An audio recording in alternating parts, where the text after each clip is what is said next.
जय श्री कृष्ण मित्रों, मारू गुजराती किचन में आपનું સ્વાગત છે। ફ્રેન્ડ્સ, આજે આપણે ફરીથી ભક્તો માટે પાઉંભાજીની ભાજીનો પ્રસાદ બનાવવાનો છે।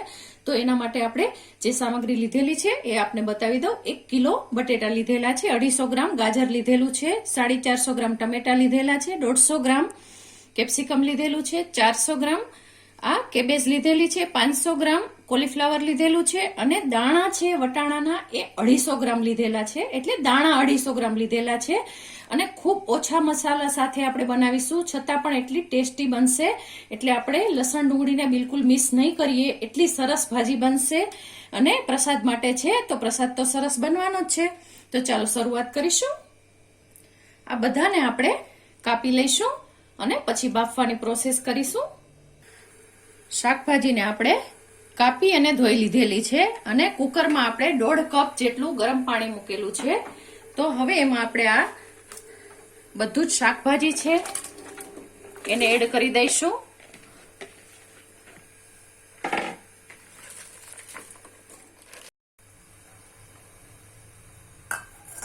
જુઓ, હવે આમાં આપણે કશું જ નથી કરવાનું।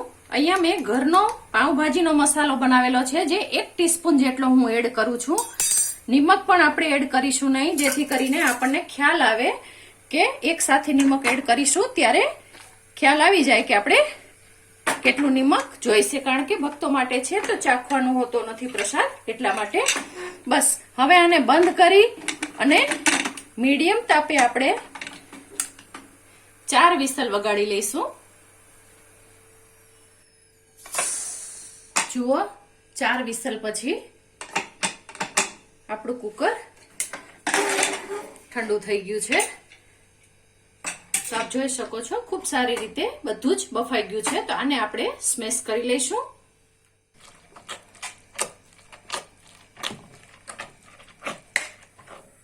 જુઓ, આપણે સરસ રીતે સ્મેશ કરી લીધેલું છે અને આપ જોઈ શકો છો પાણીનો ભાગ બિલકુલ નથી રહ્યો। આપણે માપે જ પાણી મૂક્યું હતું, જેથી કરીને કુકરમાં પાણી પણ ન ઉભરાય અને સારી રીતે બફાઈ પણ જાય। અને અહીંયા જ આપણે એક મોટા વાસણમાં 1/3 કપ જેટલું ઓઇલ લઈ લીધું છે। તો ઓઇલ ગરમ થાય પછી આગળની પ્રોસેસ કરીશું। તેલ ગરમ થઈ ગયું છે તો 1 ટીસ્પૂન જેટલું જીરું એડ કરીશું।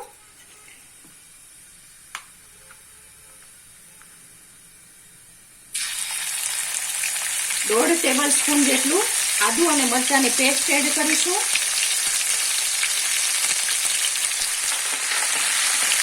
આને સહેજ 30 સેકન્ડ માટે સાતળી લઈશું। તમે લસણ ખાતા હોય તો લસણની પેસ્ટ પણ એડ કરી શકો છો। તો લસણની પેસ્ટ એડ કરવી હોય તો તમારે આમાં ½ ટેબલ સ્પૂન જેટલી એડ કરવાની રહેશે। અહીંયા કોથમીરની દાંડીઓ જે હોય છે એ એડ કરું છું અને સાથે જ 1 ટેબલ સ્પૂન ભરી અને કસૂરી મેથી એડ કરું છું। કસૂરી મેથીથી પાવભાજીનો ટેસ્ટ એકદમ વધી જાય છે। આ એક સિક્રેટ ઇન્ગ્રેડિયન્ટ છે, તો તમે એડ કરી શકો છો।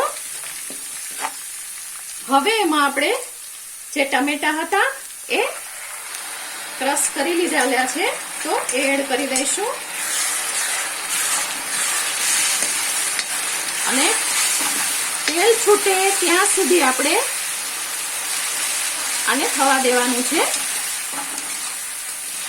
કશું જ એડ કરવાનું નથી, માત્ર અહીંયા આપણે 1 ટીસ્પૂન જેટલું નિમક એડ કરીશું,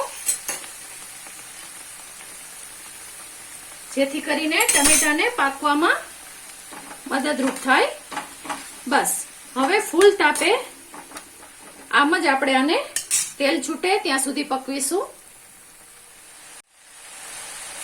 જુઓ ફ્રેન્ડ્સ, તમે જોઈ શકો છો તેલ છે એ સરસ રીતે આમાં છૂટું પડી ગયું છે। તો હજુ પણ આપણે આને થોડી વાર પકવીશું, જેથી કરીને એકદમ એક રસ એવા ટમેટા થઈ જાય। અને આ કેપ્સિકમ હતું એમાંથી અડધું આપણે અત્યારે એડ કરી દઈશું અને અડધું આપણે એમ જ રહેવા દઈશું, જે આપણે પાછળથી એડ કરીશું। અને ફ્રેન્ડ્સ, હજુ એક ટીપ આપી દઉં તમને। આદુ મરચાંની પેસ્ટ છે એ લાંબો સમય સુધી સાચવવી હોય તો આદુ અને મરચાંને ક્રશ કરી લેવાના અને એમાં 1 ચમચી તેલ નાખી દેશો તો લાંબો સમય સુધી ફ્રીજમાં ખૂબ સારી રીતે તમારા આદુ મરચાંની પેસ્ટ રહે છે. અને સાથે જ આપણે અહીંયા થોડા મસાલા કરી લઈશું, જેમાં મેં 1.5 ટેબલ સ્પૂન જેટલું કાશ્મીરી લાલ મરચું નાખેલું છે, 1/2 ટેબલ સ્પૂન જેટલું રેગ્યુલર લાલ મરચું નાખેલું છે, અને 1 ટેબલ સ્પૂન ફૂલભરી અને ધાણા જીરું નાખેલું છે. અને સાથે જ અહીંયા આપણે હળદર બિલકુલ ચપટી જેટલી એડ કરીશું અને આની પેસ્ટ બનાવી લઈશું. તો આમાં હું 1/4 કપ જેટલું પાણી એડ કરી અને આની પેસ્ટ બનાવી લઉં. જુઓ, આ પેસ્ટ બનાવેલી છે એને આપણે આમાં એડ કરી દઈશું. બસ હવે આને આપણે ફરીથી પકવીશું 5 થી 7 મિનિટ ધીમા તાપે, સરસ મીડિયમ તાપે પકવી લઈએ. પછી જ આગળની પ્રોસેસ કરીશું, જેથી કરીને મસાલા છે એકદમ સરસ રીતે પાકી જાય.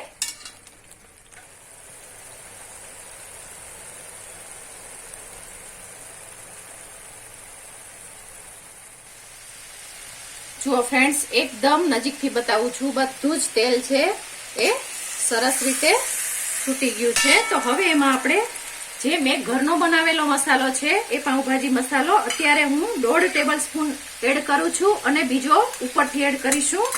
અને તમારે પણ એ મસાલો બનાવવો હોય તો ચેનલ ઉપર જઈ અને જોઈ શકો છો. ખૂબ સરસ રીતે આસાનીથી મસાલો તૈયાર થઈ જાય છે, તો આપ પણ બનાવી શકો છો.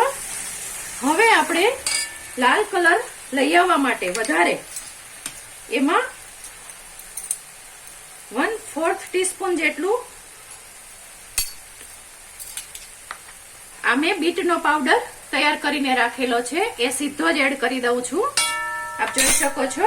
અને થોડું એવું પાણી એડ કરીશ, વધારે પાણી એડ નહીં કરું. અને આને આપણે સારી રીતે મિક્સ કરી લઈશું. જુઓ ફ્રેન્ડ્સ, કેટલો સરસ કલર આવી ગયો છે. બીટને લીધે આપણે એકદમ સરસ રીતે કલર આવી જાય છે. તમારી પાસે બીટ હોય તો તમે બાફવામાં પણ એડ કરી શકો છો, પરંતુ હું પાવડર પણ 12 મહિનાનો કરીને રાખું છું, જેથી કરીને કોઈ પણ વસ્તુમાં રેડ કલર લઈ આવવો હોય ત્યારે ખૂબ કામમાં આવે છે. તો હવે એમાં આપણે ગરમ પાણી એડ કરીશું. અત્યારે હું 2 કપ જેટલું ગરમ પાણી એડ કરું છું અને આને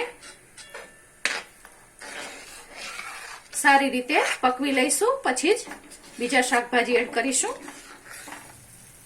જુઓ, પાણી સરસ રીતે ઉકળી ગયું છે. તો હવે એમાં આપણે આ બાફેલા શાકભાજી છે એ એડ કરી દઈશું. અને તમારે જો બાફેલા શાકભાજીની અંદર પાણી હોય તો પાણી સહિત એડ કરવાનું છે, એ વાતનું ખાસ ધ્યાન રાખજો.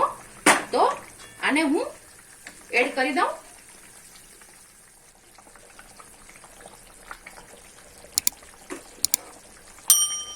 બધું જ એડ કરી દેવાનું છે.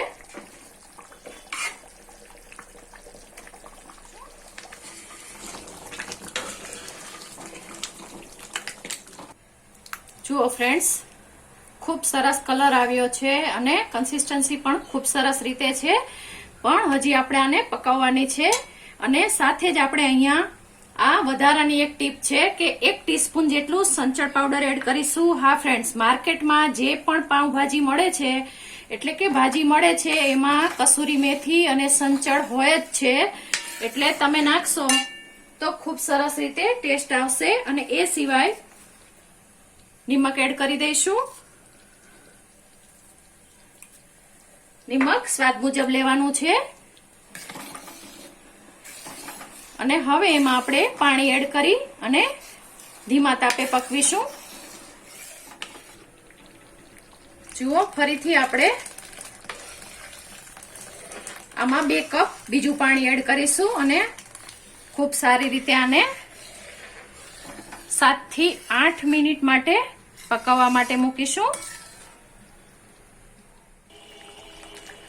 જુઓ ફ્રેન્ડ્સ, ખૂબ સરસ રીતે આપણી ભાજી તૈયાર થઈ ગઈ છે. તમને નજીકથી બતાવું, એકદમ સરસ એવી તૈયાર થઈ ગઈ છે. તો હવે એમાં આપણે આ વધારાના કેપ્સિકમ હતા એ એડ કરી દઈશું. અને સાથે જ આપણે જે આ 1/2 ટેબલ સ્પૂન જેટલો પાઉંભાજીનો મસાલો બચાવીને રાખ્યો તો એ પણ એડ કરી દઈશું.